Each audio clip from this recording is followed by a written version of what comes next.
Right, well, here we are, episode 2. I've now got my G3 hemi here. I'm going to take a load of measurements, take the inlet manifold off, try and get it in there, see what I've got to chop out and what I haven't really.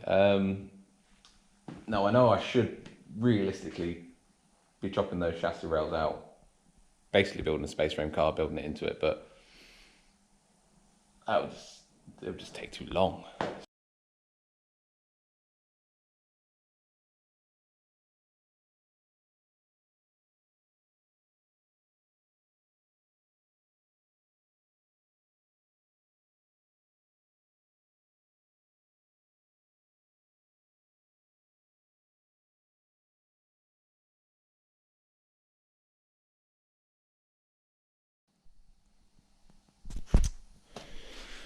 Well, yeehaw in it, sort of had a bit of an issue with that. These tiny little bolts, basically.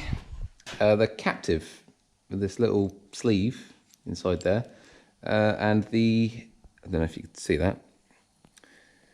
It rounded off on the M8, so I had to smash an M7 over it. Probably because it's Imperial, I know, but we're in England, so. The worst bit is, it was in that hole. So even drilling it out would have been a right nightmare. And that one there is just as bad. I've still got to pull that one out. But that's the only problem so far. We shall continue.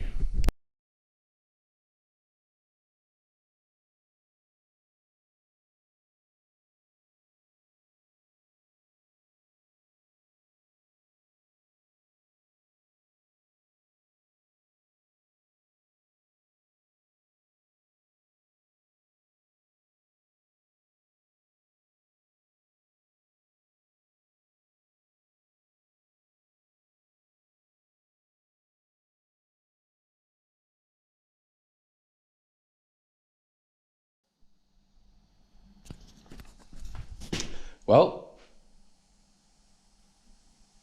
it's nowhere near mounted, but it actually fits amazingly well for no water occasions or anything like that. If you look here, the sump is swinging.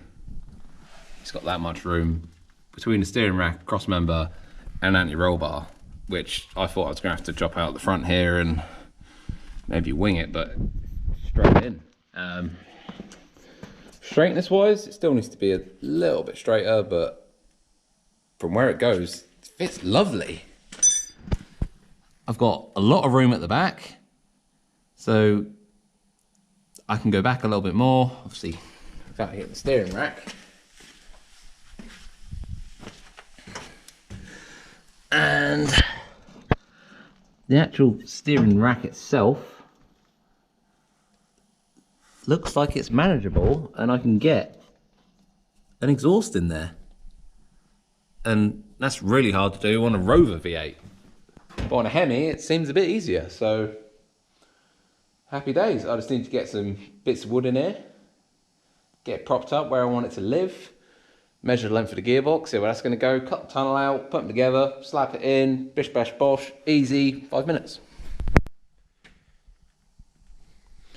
Righto, so I've got a general plan of what I'm going to do now. I've got, the tunnel is definitely way too small at the very start, so I'm going to try and chop out as little as possible, which will come round and bite me in the arse in the end.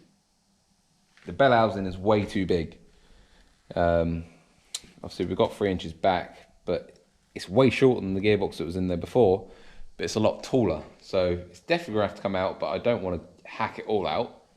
So I'm going to take the bits that I know need to come out and probably end up cutting it all out anyway, but we'll see. So I'm going to pull this out now, put the gearbox back on, slide it back in, see if I can get it lined up, see if I can get the angle right, and go from there.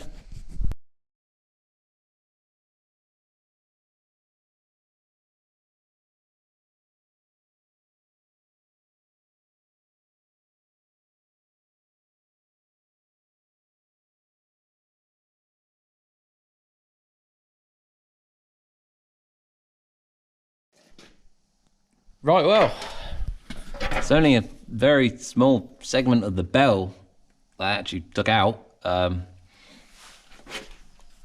I'm hoping it will just be enough. I have just noticed that the dipstick for the gearbox might be in the way though.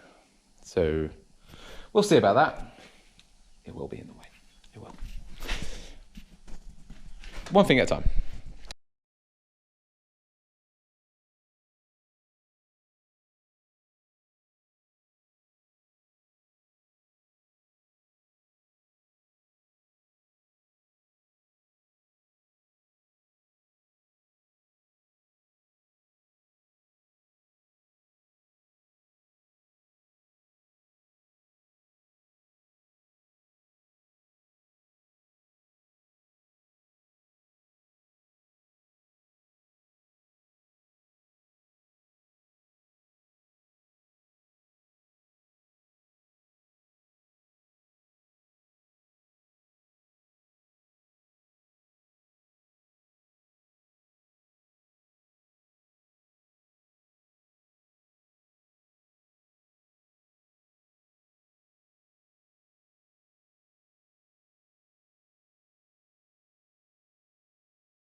Well, that was quite a battle.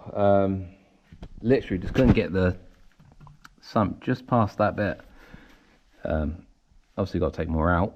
Can't get it level again, same as it was. Also had troubles with these water rails hitting the heater bowl here. So for now I just bent them out of the way. Probably going to change them anyway. Well, I definitely am now.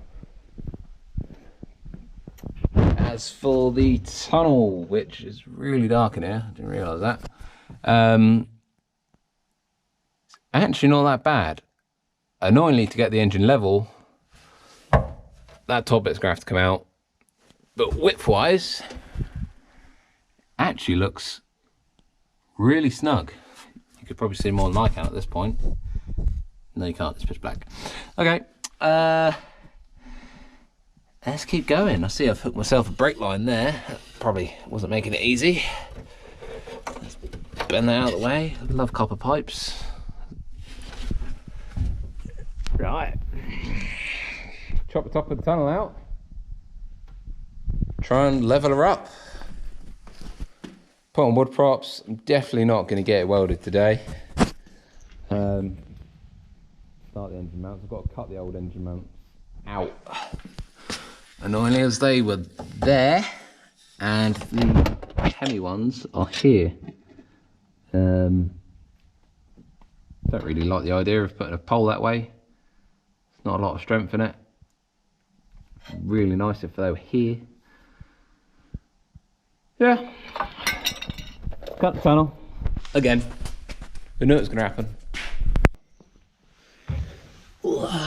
So after all the chopping, as you can see, I did have to take up the top of the tunnel. Still got to chop out a little bit more for the dip stick to go up. Maybe a bit more clearance here would be nice. Most annoying thing, but not the end of the world, is the prop shaft. I'm gonna have to do a full tunnel all the way back, which while I'm there I might as well do an exhaust tunnel too. So swings and roundabouts, we'll see how that goes, but that won't be today.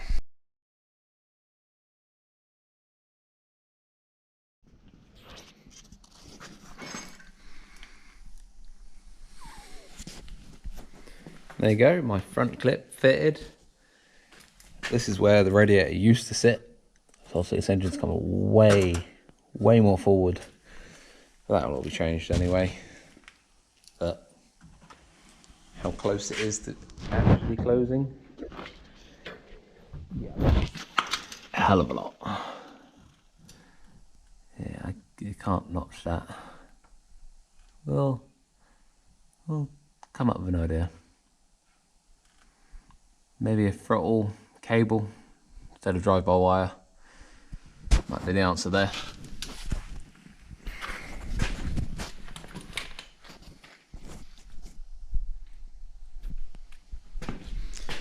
But that's it for this episode.